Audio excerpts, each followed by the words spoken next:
வணக்கம் மக்களே, நீங்க பார்க்குறது டார்க் டெவில் சேனல். நான் எஸ்கே. இன்னைக்கு நம்ம எபிக் ஃபேண்டசி ஜேர்னரில் சைனீஸ் லாங்குவேஜில் எடுக்கப்பட்ட Creation of the Gods 1 Kingdom of Storms படத்தோட சீக்வலாக 2025 வெளிவந்த படமான Creation of the Gods 2 Demon Force படத்தோட பார்ட் 3 கதை விளக்கத்தை தான் இந்த வீடியோவில் நம்ம பார்க்க போகிறோம். இது வரைக்கும் நீங்கள் நம்ம சேனலை சப்ஸ்கிரைப் பண்ணலன்னா மறக்காமல் சப்ஸ்கிரைப் பண்ணிக்கோங்க. ப்ரீவியஸ் பார்ட்ஸோட எக்ஸ்பிளனேஷன் வீடியோஸ்க்கான லிங்க் டிஸ்கிரிப்ஷனில் இருக்குது, பார்க்காதவங்க செக் பண்ணி பாருங்கள். போன பார்ட்டில் ஜிக்யூ நாட்டுக்கும் ஷாங் சோல்ஜர்ஸ்க்கும் நடுவில் வார் ஆரம்பிச்சுது. முதல் கட்டமாக ஷீக்யூ சோல்ஜர்ஸ் பிளான் பண்ணி ஒரு டீமன் ஜெயிண்ட்டை கொண்டுட்டாங்க. அப்புறம் ரெண்டாவது நாள் காலையில் போர் ரொம்ப தீவிரமாக நடந்தது. அதில் ஜிஃபா போட்ட பிளான் எதுவுமே ஒர்க் அவுட் ஆகலை. அதனால அவங்க பின்வாங்கிட்டாங்க.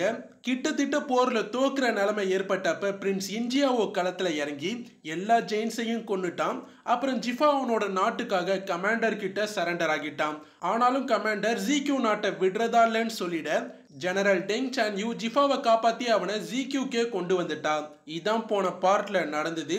சரி வாங்க இப்போ நம்ம Creation of the Gods 2 Demon Force படத்தோட பார்ட் 3 கதை விளக்கத்தை பார்க்கலாம்.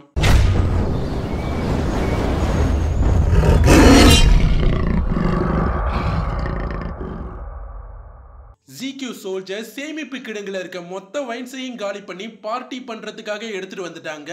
ஜிஃபா அவங்க வின் பண்ணதுக்காக மட்டும் இந்த பார்ட்டியை கொடுக்கல, இன்ஜியாவோ திருப்பி உயிரோட வந்ததுக்காகவும் தான் இந்த பார்ட்டியை ஏற்பாடு பண்ணியிருக்கான். சோல்ஜர்ஸ் கஷ்டப்பட்டு ஒரு மிகப்பெரிய மரக்கட்டையை கொண்டு வராங்க.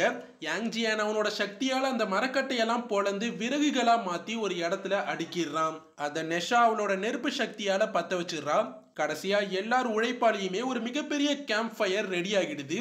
அப்ப லேஷன்ஸாய் அவனோட ரெக்கையால காத்த வீசி நெருப்பு எரியிற வேகத்தை அதிகப்படுத்துறான். சின்ன பசங்க, பொதுமக்கள் இன்னும் எக்கச்சக்க பேரு சந்தோஷமா என்ஜாய் பண்ணிட்டு இருக்காங்க. பசங்க பொண்ணுங்க எல்லாருமே ஜாலியா பேசிக்கிட்டு அவங்க உங்களுக்கு பிடிச்சவங்க கிட்ட ப்ரொபோஸ்லாம் பண்ணிக்கிட்டு சந்தோஷமா இருக்காங்க. ஒரு பொண்ணு யாங்ஜியான் கிட்ட ப்ரொபோஸ் பண்ண வைனை கொண்டு வந்து அவன்கிட்ட கொடுக்க அவன் இம்மோர்டல்ஸ் வைன் சாப்பிடக்கூடாதுன்னு சொல்லிட்டு போறான். அப்ப பொண்ணுங்களாம் சேர்ந்து அவளை தள்ளிவிட அவள் லைட்டா யாங்ஜியானை கிஸ் பண்ணிடுறா. ஜியாங்ஜியா உலகத்தோட மக்கள் ஷீக்யூ மக்கள் மாதிரி தான் சந்தோஷமா வாழணும்னு இன்ஜியாவோ கிட்ட சொல்ல அவன் நான் ஜிஃபாக்கு துணையா இருப்பேன், ஷீக்யூ மக்களை காப்பாத்துவேன், வெங்ஷாங்க தோக்கடிப்பேன்னு சொல்றான். ஜியாங்ஜியா இன்ஜியாவோ கோவத்தை புரிஞ்சுக்கிறாரு. அதனால அவன்கிட்ட நீ உன்னோட அப்பாவை கொல்ல துடிக்கிறேன்னு எனக்கு தெரியுது, ஆனா நீ ஷாவோஜிக்கு தனியா போக கூடாது, நீ இந்த மக்களை வழி நடத்தணும், ஹெவனோட ஆசைப்படி தான் நடக்கணும், மக்களுக்கு எது சரியோ அதை பண்ணணும், நீ ஷாங் டைனஸ்டியை அழிக்க உன்னோட கொடியை தூக்குறப்ப உன் கூட 4 நாட்டு மக்களும் சேர்ந்து நிற்கணும், அப்ப நீ இன்ஷவ் தலையை எடுத்து உலகத்துக்கு சரியான வழியை காட்டி அமைதியை நிலநாட்டணும்னு சொல்றாரு. ஒரு பாட்டி ஜெனரல் டெங் சான்யூக்கு அழகா மேக்கப்லாம் போட்டு விட்டுட்டு அவளை சூப்பரா ரெடி பண்றாங்க. அப்ப அந்த பாட்டி நீ எங்க ஜிஃபாவை கல்யாணம் பண்ணிக்கிறியா, உங்க 2 பேரையும் ஜோடியா பார்க்க சூப்பரா இருக்கும்னு சொல்ல டெங் சான்யூ வெக்கப்படுறா. அந்த பாட்டி இந்த கல்யாணம் நடந்தா நீ ஷீக்யூ நாட்டை சேர்ந்தவளா ஆகிடுவ, நாங்க எல்லாரும் உனக்கு ஃபேமிலியா மாறிடுவோம்னு சொல்றாங்க. அப்ப கண்ணாடியில டெங் சான்யூ அவ முகத்தை பார்த்துட்டு வெக்கப்படுறா, அப்புறம் சந்தோஷமும் படுறா. ஜியாங்ஜியா யதார்த்தமா டெங் சான்யூவை பார்க்குறாரு. அப்ப அவ கழுத்துல ஒரு சிம்பிள் இருக்கிறத பார்க்குறாரு. ஆனா அது என்ன சிம்பிள்னு கரெக்டா அவருக்கு ஞாபகம் வரல. அதே நேரம் சில பொண்ணுங்க டெங் சான்யூவையும் டான்ஸ் ஆட கூப்பிட்டு போயிடுறாங்க. அவளும் போய் அந்த கேம்ப் ஃபயர் கிட்ட எல்லார் மாதிரியுமே டான்ஸ் ஆடுறா. ஜியாங்ஜியாவுக்கு ஏதோ சந்தேகமாவே இருக்கு. அதனால டெங் சான்யூவை பார்த்துக்கிட்டு அவளை ஃபாலோ பண்ணிக்கிட்டே போயிட்டே இருக்காரு. டெங் சான்யூக்கும் ஏதோ ஜியாங்ஜியா டவுட்டோட பார்க்குறாருன்னு தெரிஞ்சிடுது. அதனால அவரையே அவளும் பார்த்துக்கிட்டே இருக்கா. டெங் சான்யூ கொஞ்சம் கொஞ்சமா டான்ஸ் ஆடிக்கிட்டே இப்ப ஜிஃபா கிட்ட போய் அவங்க கூட சேர்ந்து சந்தோஷமா டான்ஸ் ஆடிட்டு இருக்கா. அது ஜிஃபாக்கும் சந்தோஷமா இருக்கு. இன்னொரு பக்கம் கமாண்டர் வென்ஷாங் ஒரு மிக முக்கியமான பவர்ஃபுல்லான மந்திரத்தை போட்டுட்டு இருக்காரு. இந்த மந்திரத்தோட பேரு பிளாக் மூன் ரிச்சுவல் ஆல்டர். வென்ஷாங் இந்த பிளாக் மேஜிக் மூலயமா கண்ணு மாதிரி ஒரு சிம்பிளை கிரியேட் பண்ணி அதை அப்படியே பல மடங்கா பெருக்கி சோல்ஜர்ஸ் குடிக்க வச்சிருக்க தண்ணியில அதெல்லாம் கலந்து ஒரு மேஜிக் வாட்டரை ரெடி பண்றான். ஷாங் சோல்ஜர்ஸ் எல்லாருக்கும் இந்த தண்ணியை பவுல்ல ஊத்தி குடிக்க கொடுக்குறாங்க. அதை ஃபுல்லா குடிச்சதும் சோல்ஜர்ஸோட கழுத்துக்கு பின்னாடி அந்த கண்ணு சிம்பிள் தானா கிரியேட் ஆகிடுது. இந்த சிம்பிள் தான் வென்ஷாங் போட போற மந்திரத்துல இருந்து இந்த சோல்ஜர்ஸை பாதுகாக்க போகுது. வென்ஷாங்க சுத்தி அதே மாதிரி கண்ணு சிம்பல் போட்ட மிகப்பெரிய தட்டுலாம் இருக்கு. அதை சோல்ஜர்ஸ் ஓபன் பண்ணிடுறானுங்க. மொத்தம் இந்த மாதிரி 10 தட்டு இருக்கு. வென்ஷாங் அந்த தட்டுகளை அவனோட பிளாக் மேஜிக்கால மந்திரத்தை போட்டு பறக்க வைக்கிறான். கொஞ்ச நேரத்துல அவன் முழு நிலவோட மொத்த வெளிச்சத்தையும் அவனோட கண்ணுக்குள்ள மொத்தமா இழுத்துக்கிட்டான். இதனால நிலவே இருண்டுடுது. வென்ஷாங் அவனோட சோல்ஜர்ஸை மட்டும்தான் சண்டைக்கு அனுப்ப போறான். அவன் அங்கேயே இருந்து தான் நடக்க போற எல்லாத்தையுமே கண்ட்ரோல் பண்ண போறான். அதனால அவனோட பாதுகாப்புக்காகவும் ஷீக்யூ சோல்ஜர்ஸ்க்கு அவன் இருக்க இடம் தெரிஞ்சிடக்கூடாதுன்றதுக்காகவும் அவனை சுத்தி ஒரு கரும்பொகைய பாதுகாப்புக்காக ஏற்பாடு பண்றான். நிலவோட வெளிச்சம் வென்ஷாங்கோட 3வது கண்ணுல வெளிப்படுது. அது மூலயமா தான் நடக்கிற எல்லாத்தையும் அவன் கண்ட்ரோல் பண்ண போறான். திடீர்னு நிலவோட வெளிச்சம் காணாம போனதை ஷீக்யூவோட மதில் சுவர்ல இருந்து இம்மோர்டல்ஸ், ஜிஃபா அண்ட் ஷீக்யூ சோல்ஜர்ஸ்லாம் பார்க்குறாங்க. அவங்களுக்கு ஏதோ ஒன்று தப்பா நடக்க போகுதுன்னு நல்லா புரியுது. இருட்டுல ஒன்றும் தெரியாததால ஜிஃபா ஒரு ஃபயர் ஆரோவை ஃபயர் பண்ணி பார்க்குறான். பார்த்தா ஷாங் ஆர்மி அட்டாக் பண்ண வந்துட்டு இருக்காங்க. உடனே ஷீக்யூ சோல்ஜர்ஸ் மொத்த பேரும் சண்டை போட எல்லாத்தையும் ரெடி பண்ண ஆரம்பிக்கிறாங்க. வென்ஷாங் அவனோட 3வது கண்ணோட வெளிச்சத்தை கொஞ்சம் கொஞ்சமா அந்த 10 பிளேட்க்கும் டிரான்ஸ்ஃபர் பண்றான். அந்த பிளேட்ஸ் கொஞ்சம் கொஞ்சமா மூவ் ஆகி ஷீக்யூ சிட்டியை நோக்கி வந்துட்டு இருக்கு. அப்ப அந்த பிளேட்ஸோட வெளிச்சத்தை தாண்டி சில பறவைகள் பறந்து போக அதுங்களுக்குலாம் ஏதோ ஆகுது. உடனே அதை ஜியாங்ஸியா பார்த்துட்டு சோல்ஜர்ஸ் எல்லாம் அந்த பிளேட்டோட வெளிச்சத்துல இருந்து விலகியே நிழல்ல இருக்க சொல்றாரு. அந்த வெளிச்சம் பட்டதும் சோல்ஜர்ஸ் எல்லாருமே சுருண்டு கீழே விழுந்துடுறாங்க. ஜியாங்ஸியா கீழே விழுந்த சோல்ஜர்ஸை செக் பண்ணிட்டு அவங்கெல்லாம் உயிரோட தான் இருக்காங்கன்னும் ஆனா ஏதோ ஒரு பேரலைஸ் ஆன ஸ்டேட்ல இருக்காங்கன்னு சொல்றாரு. ஜிஃபா அந்த மந்திர பிளேட்ஸ் எல்லாம் அழிக்க ஒரு வழியை கண்டுபிடிக்கணும்னு நினைக்கிறான். அப்ப லேய் ஷென்சாய் போய் அந்த பிளேட்ஸை அழிக்க பார்க்கறான். உடனே கமாண்டர் வெளிச்சத்தை ஷென்சாய் பக்கம் திருப்ப பார்க்க அவன் கஷ்டப்பட்டு தான் தப்பிக்கிறான். கடைசியா போய் அவன் அந்த பிளேட்டுக்கு மேல நின்று அவனோட எலக்ட்ரிக்கல் பவரை அவனோட கம்புல இறக்கி அந்த பிளேட்டை அழிக்க ட்ரை பண்றான். ஆனா பிளேட்டை அழிக்க முடியாம அவனே தூரமா தூக்கி வீசப்படுறான். கடைசியா எப்படியோ லேய் ஷென்சாய் கண் முடிச்சு கீழே விழாம அந்த வெளிச்சத்திலையும் படாம தப்பிக்கிறான். ஜியாங்ஸியா நல்லா யோசிச்சு பார்த்து கமாண்டர் யூஸ் பண்றது 10 அப்சல்யூட்ஸ் ஃபார்மேஷன் சொல்லப்படுற டார்க் மேஜிக்னு கண்டுபிடிக்கிறான். அந்த மேஜிக்கால இம்மோர்டல்ஸ், ஹியூமன்ஸ், அப்புறம் பவர்ஃபுல் பீயிங்ஸ், டீமன்ஸ்னு எல்லாரோட சோல்ஸையும் அந்த வெளிச்சத்து மூலயமா திருட முடியும். இந்த டார்க் மேஜிக்கை உடைக்கணும்னா ஒரே வழிதான் இருக்கு. அதுக்கு வென்ஷாங்கை கண்டுபிடிச்சி அவனை தடுக்கணும். அது தெரிஞ்ச உடனே எல்லாரும் கமாண்டரை கண்டுபிடிக்க கிளம்புறாங்க. ஷாங் சோல்ஜர் ஷீக்யூ சிட்டியோட கேட்டை உடைக்கிறதுக்காக ஒரு மிகப்பெரிய மிஷினை எடுத்துட்டு வந்து கேட்டை உடைக்க ஆரம்பிக்கிறாங்க. ஜியாங்ஸியா உடனே மக்களுக்கு அந்த லைட்டை பத்தின தகவலை சொல்றாரு. ஷீக்யூ சோல்ஜர்ஸ் முடிஞ்ச அளவுக்கு அந்த கேட்ஸ் எல்லாம் பாதுகாக்கிறாங்க. ஆனா ஒரு கட்டத்துல ஷாங் சோல்ஜர்ஸ் அந்த கேட்டை உடைச்சிட்டு உள்ள வர ஆரம்பிக்கிறானுங்க. 2 நாட்டு சோல்ஜர்ஸுமே கேட் கிட்ட கொடூரமா சண்டை போட்டுக்கிறாங்க. ஆனா கடைசியில ஷாங் சோல்ஜர்ஸ் கேட் கிட்ட இருந்த எல்லா ஷீக்யூ சோல்ஜர்ஸையும் கொன்னுட்டு உள்ள வந்துட்டானுங்க. ஜிஃபா சில பேரோட சேர்ந்து லைட் வெளிச்சத்துல படாம வேகமா கேட் கிட்ட போயிட்டு இருக்கான். கேட் கிட்ட சாக போற நிலைமையில இருக்க ஒரு சோல்ஜர் அந்த இடத்துல ஃபுல்லா எண்ணெயை ஊத்தி கடைசியா ஷாங் சோல்ஜர்ஸ் உள்ள வராத மாதிரி அந்த இடத்தையும் கொளுத்திட்டு அவன் மேலையும் எண்ணெயை ஊத்திக்கிட்டு அவனையும் கொளுத்திக்கிறான். அது அங்க வந்த ஜிஃபா பார்க்கறான். அதை அவனால சுத்தமா ஏத்துக்க முடியல. ஆனா அவனை சோல்ஜர்ஸ் அங்க இருந்து இழுத்துட்டு போயிடுறாங்க. ஷீக்யூ நாட்டோட 2வது கேட்டையும் மூடிட்டாங்க. அப்புறம் பார்த்தா ஷாங் ஆர்மி ஃபயர் பால்ஸால ஷீக்யூ சிட்டியை தாறுமாறா அட்டாக் பண்ண ஆரம்பிக்கிறாங்க. ஷாங் ஆர்மி ஒரு பக்கம் ஃபயர் பாலால கொடூரமா ஷீக்யூ சிட்டியவும் ஷீக்யூ மக்களையும் அழிச்சுக்கிட்டு இருக்காங்க. இன்னொரு பக்கம் கமாண்டர் அந்த பறக்கிற பிளேட் வெளிச்சத்தால மக்கள் சோலெல்லாம் வெளில எடுத்து அவங்கள பேரலைஸ் பண்ணிட்டு இருக்கான். டெப்டி ஜெனரல் அவனோட ஆர்மியோட 2வது கேட்டை தாண்டி உள்ள வந்துட்டான். வென்ஷாங்கோட மேஜிக்கல் வாட்டரை குடிச்சதால ஷாங் சோல்ஜர்ஸ்க்கு அந்த வெளிச்சத்துல போனாலும் ஒன்னும் ஆக மாட்டுது. ஷாங் சோல்ஜர் ஷீக்யூல இருக்க வீடுகளை அங்க இருக்க மக்களெல்லாம் கொளுத்தி விட்டுறானுங்க. அதை பார்த்த ஜிஃபா நேரா போய் டெப்டி ஜெனரல் கூட சண்டை போடுறான். ஆனா அப்ப ஜிஃபாவை ஷாங் சோல்ஜர்ஸ்லாம் சுத்தி வளைச்சிட கரெக்டா அப்ப ஷென்சாய் வந்து அவனை காப்பாத்திட்டு பறந்து போயிடுறான். ஜியாங்ஸியாவை ஷாங் சோல்ஜர் சுத்தி வளைச்சிடுறாங்க. அப்ப அவரு ஒரு பக்கெட் தண்ணியை எடுத்து யாங் ஜியான் இந்த தண்ணியில இருந்து வருவான்னு சொல்லி எல்லாரையும் பயமுறுத்துறாரு. ஆனா யாருமே வரல. உடனே சோல்ஜர்ஸ் அட்டாக் பண்ண வர கரெக்டா தண்ணியில இருந்து யாங் ஜியான் வந்து அங்க இருந்த சோல்ஜர்ஸ் எல்லாரையும் பொளந்து எடுக்கிறான். லேய் ஷென்சாய் ஜிஃபாவையும் அந்த இடத்துக்கே கொண்டு வந்து விட்டுறான். நெஷாவும் அங்க வந்து அங்க இருந்த சோல்ஜர்ஸ் எல்லாரையும் பொளந்து எடுக்கிறான். முக்கியமா இருக்க எல்லாருமே அங்க ஒன்னா இருக்காங்க. கமாண்டர் அப்ப வெளிச்சத்தை அந்த பக்கமா அனுப்புறான். அப்ப கரெக்டா இந்தியாவோ அவனோட பவர்ஃபுல் ஃபார்மோட ஒரு கூரையை பேத்து கொண்டு வந்து வெளிச்சத்தை மறைச்சி எல்லாரையும் காப்பாத்துறான். நெஷா, யாங் ஜியான், இன்ஜியாவோ 3 பேருமே சிட்டிக்கு வெளில முடிஞ்ச அளவுக்கு வென்ஷாங்க கண்டுபிடிக்க தேடி பார்த்துருக்காங்க. ஆனா அங்க முழு இருட்டா இருக்கிறதால அவங்களால ஒண்ணுமே கண்டுபிடிக்க முடியல. திடீர்னு இவங்க ஷாங் சோல்ஜர்ஸ் கழுத்துல ஒரு ஐ மார்க் இருக்கிறத கண்டுபிடிக்கிறாங்க. அப்பதான் ஜியாங் ஜியாக்கு அதே மார்க்க டெங் சான்யூ கழுத்துலயுமே பார்த்தது ஞாபகத்துக்கு வருது. வென்ஷாங் டெங் சான்யூவை ஜியாங் ஜியாவை கேப்சர் பண்றதுக்காக தான் உள்ள அனுப்பியிருக்கான். அது இப்பதான் ஜியாங் ஜியாக்கு புரியுது. டெங் சான்யூ குதிரையில அங்க இங்கன்னு சுத்திக்கிட்டே இருக்கா. ஒரு இடத்துல குழந்தை ஒண்ணு வெளிச்சத்துல மாட்டிக்க போது அதை அவ காப்பாத்துறா. ஷிக்யூ சோல்ஜர்ஸ் முடிஞ்ச அளவுக்கு பொதுமக்கள் எல்லாம் ஒரு பாதுகாப்பான இடத்துக்கு கொண்டு வந்து எல்லாரையும் ஒன்னா அசம்பிள் பண்ணிட்டு இருக்காங்க. இந்த வாரம் ஆரம்பிக்கிறதுக்கு முன்னாடியே கமாண்டர் டெங் சான்யூ கிட்ட உங்க அப்பா மேல இருக்க மரியாதையால கடைசியா உனக்கு ஒரு சான்ஸ் தரேன்னு சொல்லி அவனுக்காக ஃபெங்ஷன் பேங்கை எடுத்துட்டு வந்து தந்தா ஷிக்யூ மக்களை விட்டுறதா சொல்றான். அதுக்காக தான் டெங் சான்யூ ஜிஃபாவை காப்பாத்தின மாதிரி காப்பாத்தி அவனை ஷிக்யூக்கு கொண்டு வந்து ஒப்படைச்ச மாதிரி நடிச்சு அப்புறம் அவளும் ஷிக்யூக்குள்ள நுழைஞ்சிருக்கா.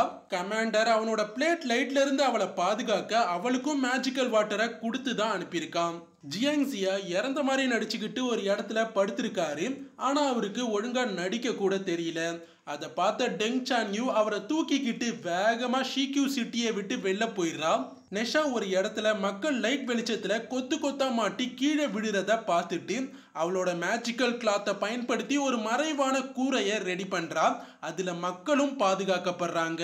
யாங் ஜியான் ஆபத்துல இருக்க மக்களெல்லாம் காப்பாத்தி டெலிபோர்ட் பண்ணி அவங்கள மக்கள்லாம் பாதுகாப்பா இருக்காங்கல்ல அந்த பில்டிங்க்கு கொண்டு வந்து விடுறான். யாங் ஜியானால நீர், நெருப்பு, நிலம் இந்த மாதிரி எல்லா எலமெண்ட்ஸையும் யூஸ் பண்ணி டெலிபோர்ட் ஆக முடியுது. அதை பயன்படுத்திய எக்கச்சக்க மக்களை காப்பாத்திட்டு இருக்கான்.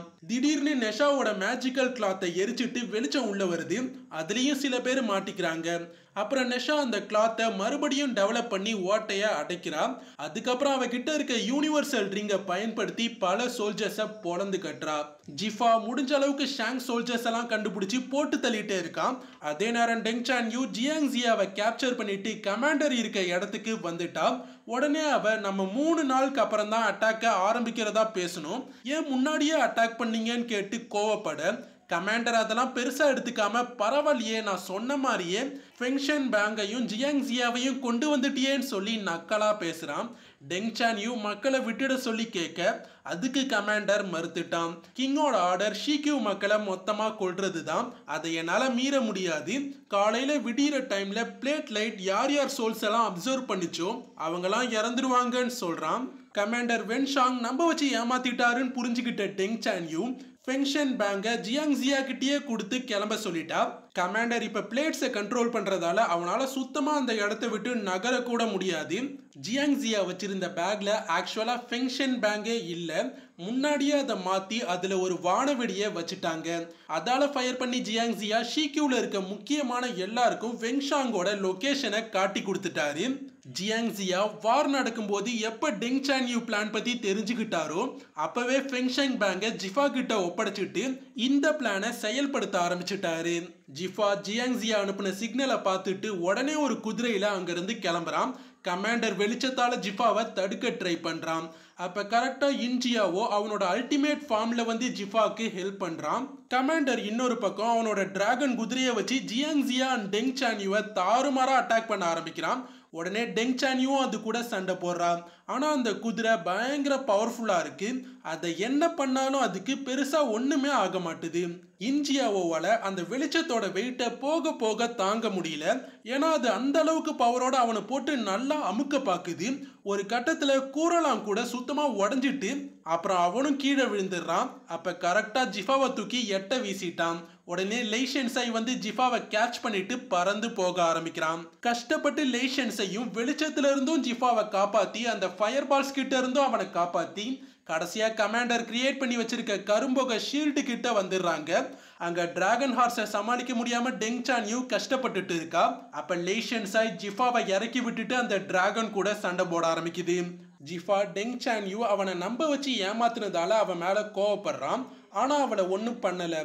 அப்ப அவ வெங்ஷாங்கோட மூணாவது கண்ணை அழிச்சிட்டா இந்த வார் முடிஞ்சிடும்னு சொல்லிட்டு அந்த டிராகன் ஹார்ஸ் கூட சண்டை போட போயிடுறா. கமாண்டர் பல பிளேட்ஸோட வெளிச்சத்தை ஒன்னா சேர்த்து நெஷா கிளாத்தை எரிக்க ஆரம்பிக்கிறான். இதனால பாதுகாப்பான இடத்துக்குள்ள போக பார்க்குற பல பேரும் மாட்டிக்கிறாங்க. ஏன்னா நெஷா அந்த வழியை தான் பாதுகாத்துட்டு இருக்கா. யாங் ஜியான் ஒரு குழந்தைய போய் காப்பாத்துறான். அப்ப அவன் அந்த வெளிச்சத்துல மாட்டிக்கிறான். அவன் கதையும் அதோட முடிஞ்சிருது. நெஷா துணியும் மொத்தமா எரிஞ்சு அவளும் அந்த வெளிச்சத்துல மாட்டிக்கிறா. அப்ப அவளோட கதையும் முடிஞ்சிருது. இப்ப ஷாங் சோல்ஜர்ஸ்லாம் மொத்தமா கூடி வந்து ஷீக்யூ மக்கள்லாம் ஒன்னா பாதுகாப்பா இருக்க இடத்த அட்டாக் பண்ண ஆரம்பிக்கிறாங்க. டெங் சான்யூக்கு அந்த டிராகன் ஹார்ஸை சமாளிக்கிறது ரொம்ப கஷ்டமா இருக்கு. அதனால ஜிஃபாவுமே அவளுக்கு ஹெல்ப் பண்றான். அப்ப அந்த டிராகன் தாறுமாறா ஜிஃபா மேல நெருப்ப கக்க பார்க்க சான்யூ அது மேல எதையோ தள்ளி விட்டு அதை தடுக்கிறார். உடனே அவ எகிரி அந்த டிராகன் கழுத்திலேயே 2 வாட்டி பிளேடால தாறுமாறா சொருகிறார். ஷாங் சோல்ஜர்ஸ் அந்த பாதுகாக்கப்பட்ட இடத்தோட கதவையும் உடைச்சிட்டு உள்ள வந்துட்டாங்க. பிளேடால குத்து வாங்கின டிராகனால ஒழுங்கா செயல்பட முடியாம போயிடுது. ஆனா நடந்த சண்டையில டெங் சான்யூக்கும் வயிறு லைட்டா கிழிச்சுக்கிட்டு ஜிஃபா ஸ்வாட கொண்டு போய் கமாண்டர் முன்னாடி நீட்டி அட்டாக் பண்றதை நிறுத்திட்டு சரண்டர் ஆகிட சொல்றான். ஆனா கமாண்டர் ஒத்துக்காம நான் கிட்டத்தட்ட வின் பண்ணிட்டேன், சரண்டர் ஆக மாட்டேன்னு சொல்ல அப்ப ஜிஃபா ஸ்வாடால அட்டாக் பண்ண போக அதை கையால கமாண்டர் பிடிச்சிடுறான். அதனால பிளேட்ஸோட லைட்ஸ்லாம் ஒன்னா ஆஃப் ஆகிடுது. அதை டெப்டி ஜெனரல் பார்த்துட்டு வேக வேகமா உள்ள போய் மக்கள் எல்லாரும் இருக்க ரூமோட கேட்டை உடைக்க ஆரம்பிக்கிறான். ஜியாங்ஸியா கண்முழிச்சிட்டாரு. பார்த்தா அங்க ஸ்வாட சொருக ஜிஃபா கஷ்டப்பட்டுட்டு இருக்கான். அப்ப கமாண்டர் டெங் சான்யூ கிட்ட கடைசியா ஒரு சான்ஸ் கொடுக்குறேன்னு சொல்லி ஜிஃபாவை கொன்னுட ஆர்டர் கொடுக்குறாரு. ஆனா அதை அவ கேட்கல. அப்ப கமாண்டர் நீ என்னோட மேஜிக்கல் வாட்டரை குடிச்சிருக்க, இந்த 10 அப்சல்யூட்ஸ் ஃபார்மேஷன் உடையிறப்ப நீயும் எங்க கூட சேர்ந்து இறந்துடுவேன்னு சொல்றான். அதையும் அவ பெருசா கண்டுக்கல. ஆனா ஜிஃபாக்கு தான் அது வருத்தமா இருக்கு. வென்ஷாங் அவனோட இன்னொரு கையால ஒரு பிளேட்டை கண்ட்ரோல் பண்ணி அவ இருக்க இடத்துக்கு அதை கொண்டு வர ட்ரை பண்ணிட்டு இருக்கான். ஷாங் சோல்ஜர்ஸ் அதே நேரம் கதவெல்லாம் உடைச்சிட்டு ஷீக்யூ மக்கள் பாதுகாப்பா இருக்க இடத்துக்குள்ள வந்துட்டானுங்க. ஜிஃபா இருக்க இடத்துக்கிட்ட வெளிச்சம் கிட்ட வந்துட்டு அதுல ஜியாங்ஸியாவும் மாட்டி அவரோட சோலும் பறிக்கப்பட்டு அவரும் கீழே விழுந்துட்டாரு. ஜிஃபா டெங் சான்யூ இறந்துருவான்றதால ஒரு குழப்பத்திலேயே இருக்கான். ஷாங் சோல்ஜர் ஷீக்யூ மக்களை சுத்தி வளைச்சிட்டாங்க. டெப்டி ஜெனரல் அவங்க எல்லாரையும் கொல்ல கரெக்டா தயாரா இருக்கான். ஜிஃபாக்கு டெங் சான்யூவும் வந்து ஹெல்ப் பண்றா. அதனால வென்ஷாங்கோட மூணாவது கண்ணுல ஸ்வாட் இறங்கிடுது. உடனே 10 அப்சல்யூட்ஸ் ஃபார்மேஷனும் உடஞ்சி பயங்கரமான எனர்ஜி வெளிப்படுது. மேஜிக்கல் பிளேட்ஸ் எல்லாமே சுக்குநூறா உடஞ்சி செதறிடுது. கொஞ்சம் கொஞ்சமா அந்த மேஜிக்கல் வாட்டரை குடிச்ச சோல்ஜர்ஸ் எல்லாருமே மொத்தமா காத்தோட காத்தா கரைஞ்சு போயிடுறாங்க. அதனால பாதுகாப்பு அறையில இருந்த மக்கள் எல்லாருமே காப்பாற்றப்படுறாங்க. ஜிஃபா மடியில டெங் சான்யூ படுத்திருக்கா. அவ இப்ப அவ பண்ண தப்புக்கெல்லாம் மன்னிப்பு கேட்கிறா. ஜிஃபா உடனே ஷீக்யூவை நீ காப்பாத்திட்ட, ஷீக்யூ தான் உன்னோட வீடுன்னு சொல்றான். அது சான்யூக்கும் சந்தோஷமா இருக்கு. உடனே அவ எனக்காக எல்லோ ரிவர் கிராசிங்ல ஒரு பாட்டு பாடுனீங்க, அதை இப்ப பாடுன்னு சொல்லி கேட்க ஜிஃபாவும் அவளுக்காக அந்த பாட்டை பாடுறான். அதுவும் அங்க கிராசிங்ல நடந்த எல்லாத்தையுமே நினைச்சு பார்த்துக்கிட்டே பாடுறான். கடைசியா டெங் சான்யூவும் இறந்துடுறா. அப்படியே அவளும் காத்தோட காத்தா கரைஞ்சிடுறா. ஃபார்மேஷன் உடைஞ்சதால நிலவுக்கு அதோட வெளிச்சம் திரும்பி கிடைச்சிருது. வெளிச்சத்தால சோல் பறிக்கப்பட்ட ஷீக்யூ சோல்ஜர்ஸும் பொதுமக்களும் கொஞ்சம் கொஞ்சமா நார்மல் ஆகி பழையபடியே ரெக்கவர் ஆகிட்டு இருக்காங்க. நெஷாவும் எந்திரிச்சிட்டா, யாங் ஜியானும் பொழைச்சிக்கிட்டான், இன்ஜியாவோவும் எந்திரிச்சிட்டான். கடைசியா ஜியாங்ஜியாவும் கண்முழிச்சிட்டாரு. டெங் சான்யூ அவளோட மேஜிக்கல் ஸ்டோனை ஜிஃபா கிட்ட தான் கொடுத்துட்டு இறந்திருக்கா. ஆனா ஜிஃபாவால தான் அவளோட இழப்பை சுத்தமா தாங்கிக்க முடியல. பிரின்ஸ் இன்ஜியாவோ ஷாவோஜி சிட்டிக்கு தனியா வந்திருக்கான். வந்தவன் அங்க அவனோட நார்மல் ஹியூமன் ஃபார்முக்கு மாறுறான். அப்ப அவனுக்கு அவனோட அம்மா ஞாபகம் வந்து அவங்க அங்க இருக்க மாதிரியே தோணுது. அப்புறம் அவன் அங்க இருக்க அவனோட அம்மாவோட இன்ஸ்ட்ருமெண்ட்டை வாசிக்க ஆரம்பிக்கிறான். அந்த சவுண்ட் கேட்டு தூங்கிட்டு இருந்த கிங் கண்முழிச்சி எந்திரிச்சு வரான். அங்க அவன் பல பணிப்பெண்களை சுடாஜிக்காக கொண்டு போட்டு வச்சிருக்கான். இன்ஷவ் வாசல்லையே இன்ஜியாவோவை பார்த்து ஷாக் ஆகிட்டான். அவனை சுத்தி சோல்ஜர்ஸ்லாம் நின்றுட்டு இருக்காங்க. அப்ப இன்ஷவ் இன்ஜியாவோவை கொல்ல ஆர்டர் கொடுக்க இன்ஜியாவோ அவனோட பவர்ஃபுல் ஃபார்முக்கு மாறிடுறான். அதுலயே சோல்ஜர்ஸ்லாம் பறந்துட்டாங்க. பயங்கரமான கோவத்தோட இன்ஜியாவோ இன்ஷவை அட்டாக் பண்ண பார்க்க 2 வாட்டி அவன் தப்பிச்சுட்டான். 3வது வாட்டி அடி தாறுமாறா இன்ஷவ் மேல விழப்போகுது. ஆனா அதை யாரோ தடுத்துட்டாங்க. அது யாருன்னு பார்த்தா யாரோ ஒருத்தன் மிகப்பெரிய கரும் புகையிலையும் நெருப்பாலையும் ஆன டிராகன் மேல வரான். அவன் தான் இன்ஜியாவோவை தடுத்திருக்கான். அவன் தான் ஈஸ்ட் சீல இருக்க கோல்டன் டர்ட்டில் ஐலாண்டை சேர்ந்த டொங்கிட்டியன் கல்ட் லீடரான டார்க் கிராண்ட் மாஸ்டர். அவனோட 3 டிசைபிள்ஸோட அங்க வந்திருக்கான். வென்ஷாங் அவனோட டிராகன் குதிரையில தாறுமாறா அடிப்பட்ட நிலைமையில ஜூலாங் ரிச் கிட்ட வந்துட்டு இருக்கான். வழியில பார்த்தா சாசரர் ஷென் காங்போவோ இவனுக்காக வெயிட் பண்ணிட்டு இருக்கான். அப்புறம் 2 பேரும் உட்காந்து பேசுறாங்க. அப்ப ஷென் காங்போவோ ஒரு பெட்டியை எடுத்து வச்சு, கிங் இதுல ஜிஃபாவோட தலை இல்லைன்னா உன்னோட தலையை கேட்டாருன்னு சொல்ல, உடனே வென்ஷாங் பக்கத்துல இருக்க ஸ்வாடை எடுத்து ஷென் காங்போவோ தலையை வெட்டிட்டு அதுக்கப்புறம் அவனோட தலையவும் வெட்டிக்கிறான். கரெக்டா அந்த தலை போய் அந்த பாக்ஸ்ல விழுந்துருது. ஆனா ஷென் காங்போவோ ஒரு சாசரர்ன்றதால அவனுக்கு ஒண்ணுமே ஆகல. அவன் உடனே அந்த பாக்ஸை மூடி கமாண்டர் தலையை எடுத்து வச்சுக்கிறான். இப்ப சாசரர் அந்த டிராகனையுமே கூ சோல்ஜரா மாத்திட்டான். அப்புறமா கூ சோல்ஜர்ஸ் ஆர்மியோட ஷீக்யூக்கு போயிட்டு இருக்கான். இன்ஜியாவோவை அவனை லாக் பண்ணி வச்சிருந்த இடத்துல இருந்து வெளில கொண்டு வராங்க. அவனை இப்ப டொங்கிட்டியன் லீடர் அடிமைப்படுத்திட்டான். அதனால இவன் சொல்றதெல்லாம் இன்ஜியாவோ கேட்க ஆரம்பிச்சுட்டான். லீடர் இன்ஷோவுக்கு மரியாதை கொடுக்க சொல்ல இன்ஜியாவோவும் உடனே மரியாதை கொடுக்கறான்.